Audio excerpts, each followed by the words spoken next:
Studi kasus etika dan penerapan kode etik profesi untuk pengambilan keputusan. Kalian pernah dengar kasus-kasus etika yang bikin heboh? Dari data bocor sampai uang palsu, semua ada. Yuk, kita bahas 3 studi kasus yang bisa jadi pelajaran buat kita semua. Kasus pertama, kebocoran data pelanggan. Sebuah perusahaan telekomunikasi besar kena serangan siber. Data pelanggan bocor ke internet dan dijual di forum gelap. Waduh, ngeri banget. Kode etik yang dilanggar. Perusahaan harus jaga privasi pelanggan. Informasi pribadi bukan untuk disebar-sebar.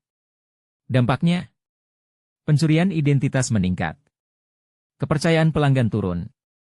Perusahaan kena denda mahal. Solusi: perbaikan sistem keamanan.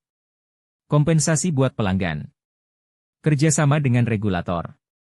Kasus kedua, penyalahgunaan waktu kerja. Seorang karyawan perusahaan IT pakai jam kerja buat proyek freelance pribadinya tanpa izin. Akibatnya, tugas utama malah diabaikan dan proyek perusahaan tertunda. Kode etik yang dilanggar. Harus jujur dan profesional di tempat kerja. Jangan manfaatin sumber daya kantor buat kepentingan pribadi. Dampaknya, proyek perusahaan molor. Klien kecewa. Manajemen jadi curiga.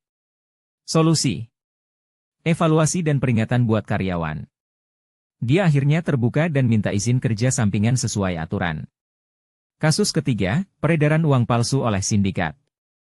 Sindikat kejahatan pakai teknologi canggih buat cetak uang palsu yang susah dibedakan dengan aslinya. Uang palsu ini beredar luas dan bikin banyak orang tertipu.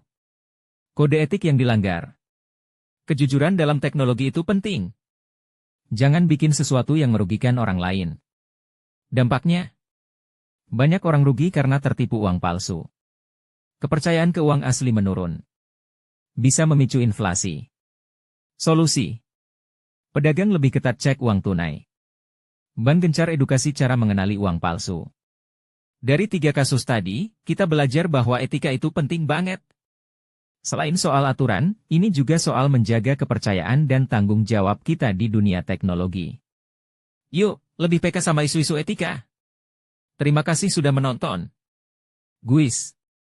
Cihui.